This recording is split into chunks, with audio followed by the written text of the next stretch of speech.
ஒரு மிகப்பெரிய கோடீஸ்வரர். நகரத்தோட சத்தம், வேலை, மீட்டிங், டென்ஷன் இவையெல்லாம் அவரை சோர்வடைய செஞ்சிருந்தது. அதனால் அவர் ஒரு கடற்கரை கிராமத்துக்கு வந்திருந்தார். அவர் கடற்கரையோரமாக நடந்துட்டு இருந்தபோது ஒரு சின்ன மரப்படகோட அருகில் ஒரு மீனவன் அமைதியாக உட்கார்ந்துருந்தான். அவன் அருகில் ஒரு கூடை, அதில் சில மீன்கள் மட்டும். தொழிலதிபர் ஆச்சரியப்பட்டார். இவ்வளோதான் நான் மீன் பிடிச்சிருக்க அப்படின்னு கேட்டார். மீனவன் சிரித்தான்.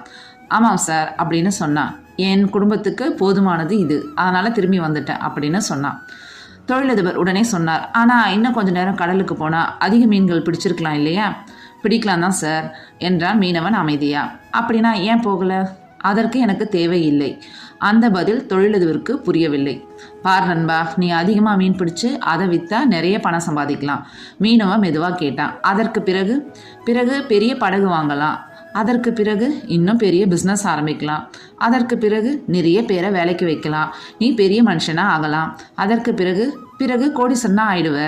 மீனவன் மீண்டும் சிரிச்சான். அதற்கு பிறகு தொழிலதிபர் பெருமையாக சொன்னார். அதுக்கு பிறகு டென்ஷன் இல்லாமல் அமைதியாக வாழலாம்.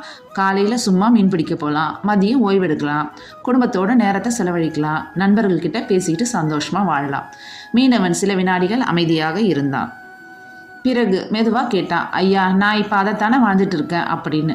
அந்த ஒரு கேள்வி தொழிலதிபரை அமைதியாக ஆக்கிடுச்சு. அவர் சுற்றி பார்த்தார். கடல் காற்று, அமைதி, சிரிச்சிட்டு விளையாடிட்டு இருந்த குழந்தைங்க, தொலைவில் உணவு சமைக்கும் வாசனை.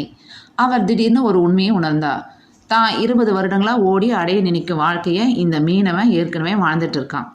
தொழிலதிபர் எதுவும் பேசாமல் மெதுவாக நடந்து போனார். மீனவன் மட்டும் மீண்டும் கடலை பார்த்து சிரித்தான். சில நேரங்களில் நாம் தேடி ஓடிட்டு இருக்க சந்தோஷம் ஏற்கனவே நம்மக்கிட்ட இருக்கலாம். ஆனால் அதை கவனிக்காமல் இன்னும் கொஞ்சம் அப்படின்னு வாழ்க்கை முழுசுமாக துரத்திக்கிட்டே இருக்கும். உண்மையான செல்வம் அதிகமாக வச்சிருப்பதில் இல்லை, அமைதியாக வாழ தெரிந்திருப்பதில் தான்.